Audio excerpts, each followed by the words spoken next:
Let's jump right into it. It's time for the RotoWire Rundown for the AT&T Pebble Beach Pro-Am. I'm Keith Stewart from Read the Line. Of course, I'm joined right there on the screen by Len Hochberg, senior golf writer, award-winning fantasy analyst there at RotoWire.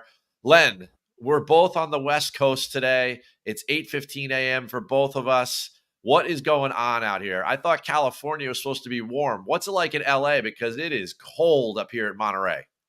Yeah, it's a beautiful day here today, Keith. Welcome aboard. Welcome to the left coast, the right coast, the correct coast.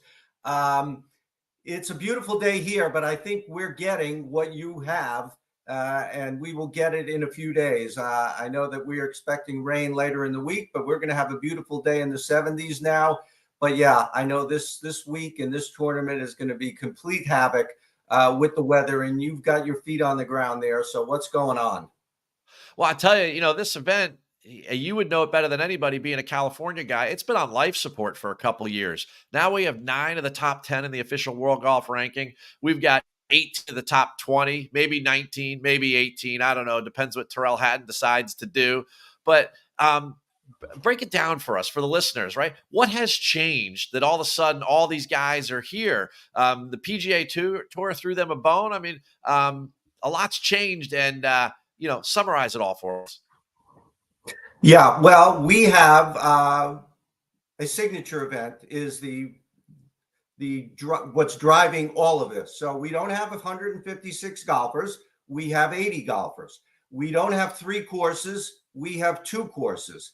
We don't have all the amateurs that we used to have. And really, part of me is a little bit sad that the history, the Clambake and all of this, Bing Crosby, Bill Murray, Ray Romano, these guys are all gone. Well, Bing Crosby's been gone for a while, but true. sorry. But they have eliminated, they're only going to be 80 amateurs. They are not going to play 3 days or 4 days. They're only going to play 2 days, which is still a big deal because no other tournament does that, has the amateurs playing during the tournament proper. And the golfers, the amateurs are going to be better amateurs. The 20 handicappers, the fun guys are going to be gone. We've got Tom Brady and Aaron Rodgers and, some athletes and some better golfers who are going to be here this week. So a lot of changes. It's still an adjustment for the golfers to adjust this week, unlike any other week on the PGA Tour. 80 players, 72 holes, no cut event, 20 million. Sounds good to me, but there's one thing that hasn't changed up here. It's February in Monterey, and I don't know if it'll get to 60 degrees today, and it looks like a monsoon is heading in for the week. The weather is going to be a huge factor, Len, for all that takes place. I don't think anyone's going to play a practice round tomorrow on Wednesday, expecting an inch and a half of rain. The average temperature over these days is going to be 55 degrees. The wind's going to be blowing on Sunday. Sunday could be a complete massacre coming down the stretch in contention. Is weather the reason why everyone's talking about like horses for courses this week? Is it a skill set?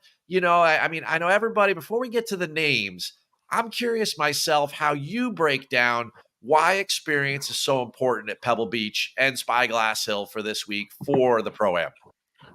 Well, the weather is always a consideration this week, but I just think the very nature of the tournament, what I touched on a moment ago, it's really unlike any other week. Well, first of all, Pebble Beach and the other courses, they're shorter courses, so experience matters. It's not like the more modern courses of today, if I can just generalize like that, where you just hit it as far as you can and go from there. Here, you really have to know what's going on.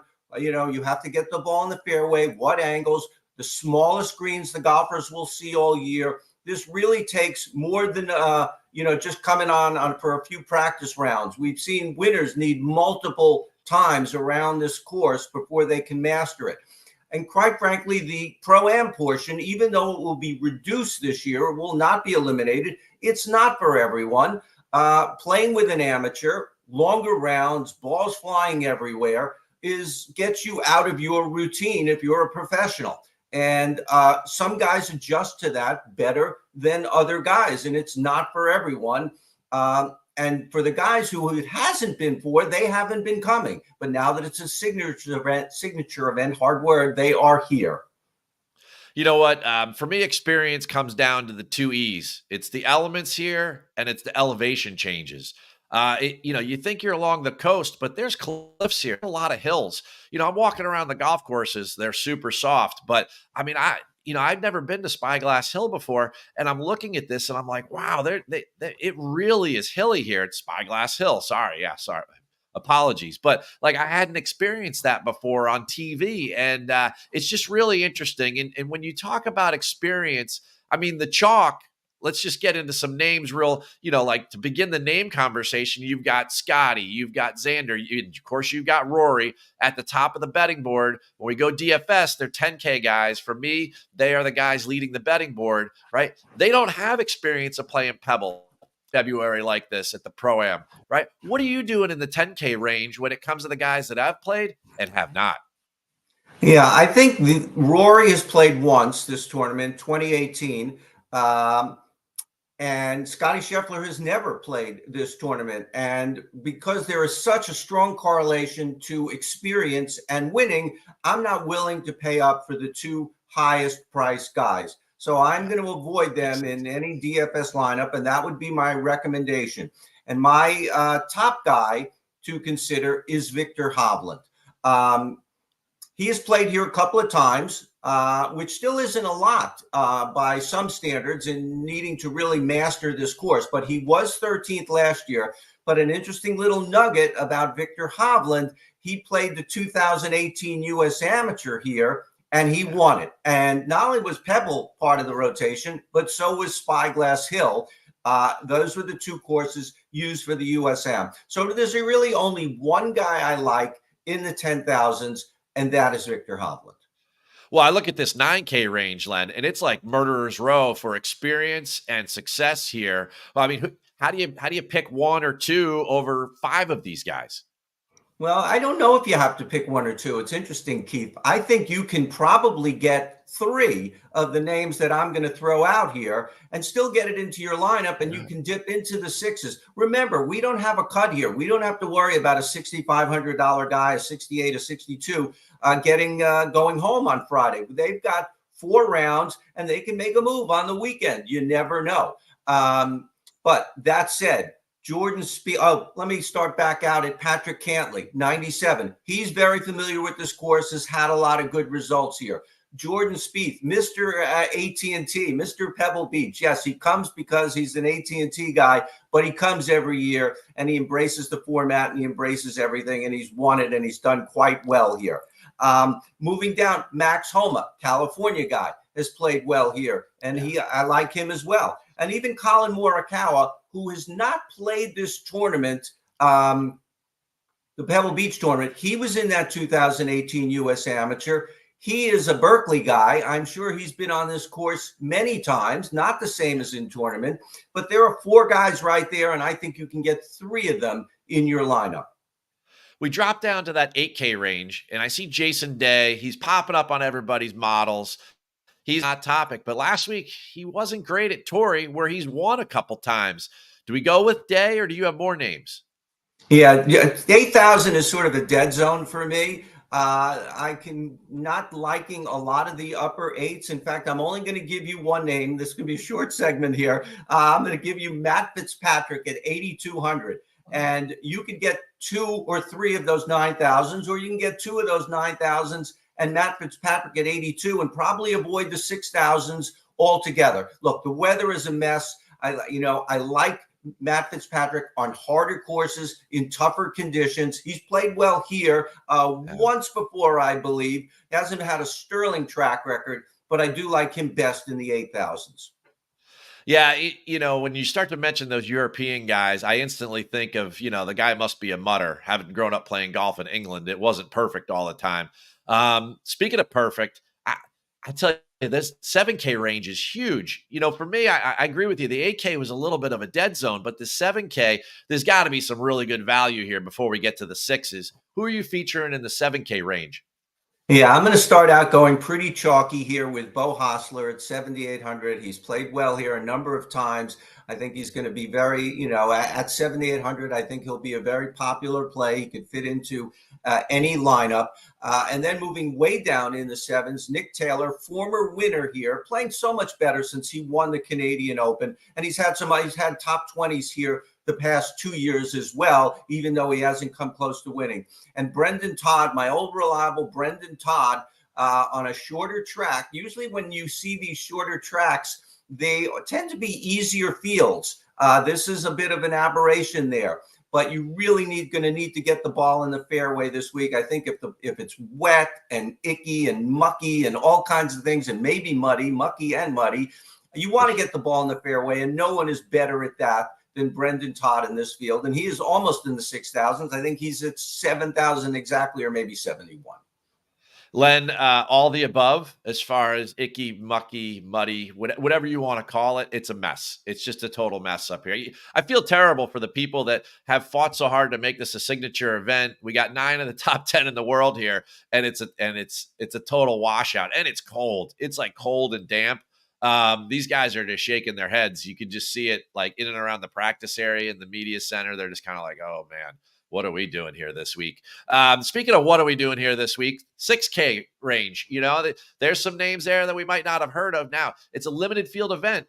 Do I need a 6K guy? And if I do, give me a name. Yeah, I wouldn't be afraid of the 6,000s. It's only 80 guys. They don't have to climb very far over a lot of guys. And especially if they embrace the elements, while some other guys may be packing it in after Friday when their soggy shoes walk off the course and say, man, what am I doing here? And they just can't wait to get to Phoenix next week or something. So I think these 6,000 guys, if they grind it out, some of these guys can have a high finish, and they're going to get 4 rounds to do it. Christian Bezuidenhout, the South African, has been playing well lately. He's coming off a runner-up to Nick Dunlap at the Amex. He's also played well here before. He's got a lot to play for this week. He's in the upper 6s. Cam Davis, probably my favorite play in the 6s. He hasn't been great here a lot, but he's gotten better every time he's played this course, and he has not gotten off to a great start this year. 2 missed cuts and a 30th place finish, I think. But I do like him in the 6s, and all the way down at 6,200. Sponsor invite. Yes, I know sponsor invites in a signature event is that's a whole nother conversation. Maverick McNeely. He had his best finish since coming back from his shoulder injury last week. It wasn't great. It was 37th at the Farmers, but it was enough to fulfill his major medical. So he's back with his card. He's a Northern California guy. He's had very good finishes here in the past. At 6,200, 4 rounds to play with. I'm all in on Mav. Yeah, Maverick McNeely, he fits the mold if we're going to get another over 100 to 1 winner. The guy, the experience and hometown product up here for sure. Definitely a good placement idea for me. But when it comes right down to betting this event, I think we're going to break the streak of 4 weeks in a row with winners over, or long shot winners. For me, first click has to be Max Homa. 4 of his 6 wins are in California. He's great on POA. He's been great here recently. His last 3 starts here are all top 15s. He was 13th at Torrey last week, defending his title. If it gets ugly, remember back when they moved Wells Fargo up to TPC Potomac up in Washington, D.C.? Tough golf course, really cold, really wet. I was there all week. He won. He's a mutter in my mind because he's such a good ball striker, and I view him as a grinder. And like you mentioned with Morawa, he's a Cal Berkeley guy, so he knows these golf courses. And the other guy, speaking of Maryland, is for me, I like Denny McCarthy this week. He's good on tough golf courses. I know you mentioned that for others, but like Matthew Fitzpatrick, but like because of his short game and his putting, and making putts in 10 feet here is tough. And that's a differentiating skill. And I like Denny, and Denny's an athlete. Amongst all these guys out on tour, like I feel like he could be a point guard in college basketball, or he could be like a Julian Edelman, like slot receiver. I mean, like the guy is like super athletic. I think the elements, he'll look forward to the challenge, and he's got, a couple of top 15 finishes here in the last 2 years. So he knows the golf courses. He has the experience. I mean, think about this for just 1 second when you talk about experience. Every winner since 2006 has finished at least tied 21st or better prior to winning. That's how impactful experience is here. And both of these guys have been here, and I tell you, you have one last thought on the West Coast weather. Is there any chance this could change, you think, Len? It seems imminent that the weather is just going to be a disaster all week, or at least Thursday and Friday. And I thought Sunday was going to look better, but you were talking to me right before we started, and you say Sunday now looks like the worst day. So, yeah, we've been getting some real weather on the West Coast the last few years, a lot of rain. What usually is up by you comes down by me. So I'm not looking forward to it. And, I don't know if we said this off camera or on, but a Sunday finish looks very dicey right now, huh? Oh, there's no doubt about it. I mean, it took till Monday last year for Justin Rose. And I guess, well, if it's a wild week with the weather, that's the perfect precursor for next week's rundown, because I'm going down to the circus in Scottsdale. So I'll join you next week on Tuesday, same time. Of course, you and I will actually be at the same time, but 11:15 if you're on the East Coast. Len, appreciate you joining me on the rundown. I'll see you in a week. Stay dry, Keith.